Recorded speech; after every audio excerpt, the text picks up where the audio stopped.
I was asked recently, what would you say is the most critical role of a leader during challenging times? And my response was that leaders need to manage their own fear and the fears of those that they lead. I'll explain that.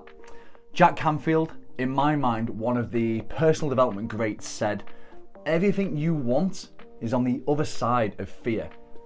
You see, fear keeps people, teams, departments and companies stuck. And many leaders, they know what they want to achieve, but they fall short of their targets or they fail to achieve their goals because the people component carries with it the heavy burden of fear, insecurity and anxieties. And in my mind, the antidote to fear isn't fearlessness. Instead, it's considered decisions resulting in deliberate action. And in challenging times, I believe that leaders need to take action. This question kind of got me thinking, where are we? Because when I gave some more thought to it, I recognized that in recent times, we've experienced both the kind of gender and racial polarization. We've enjoyed the whole kind of Brexit debacle. And over the last 18 months or so, we've experienced this kind of media-fueled frenzy that have been accentuating the difficulties of the pandemic.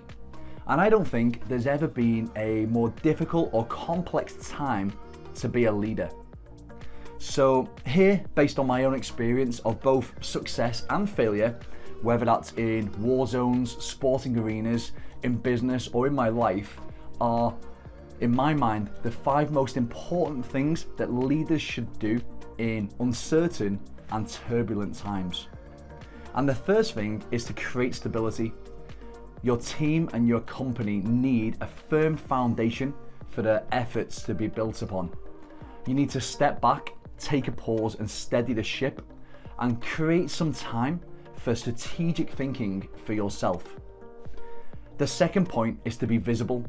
To get out of your office and away from these digital meeting platforms, you need to be seen as the leader your people need you to be. The third is to communicate effectively. Ask questions to develop a sense of awareness. And when you give direction, seek confirmation that your message has been received, and at every opportunity, reaffirm your message. The fourth thing, and one that is particularly overlooked by leaders, is to practice self-care. Not looking after yourself in turbulent times is a mistake. And sometimes it can be as simple as just choosing to take a lunch break or a fresh air break, because that little bit of a release can be the difference in giving you some space in your day. The last thing I want to share with you in terms of leadership is to have a sounding board, because nothing, particularly humans, flourish in isolation. Having the space to confide in somebody and to have a listening partner, somebody you respect, can be really, really helpful. And to kind of summarize this, I want to paraphrase the words of Brené Brown. Because if you don't invest a reasonable amount of time in leading and tending to the fears of the people that you manage, you'll spend an unreasonable amount of time trying to manage ineffective and unproductive behavior. So my assumption is that if you've watched this video to all the way to the end, that you're a leader. So I want you to take a moment and to consider this question.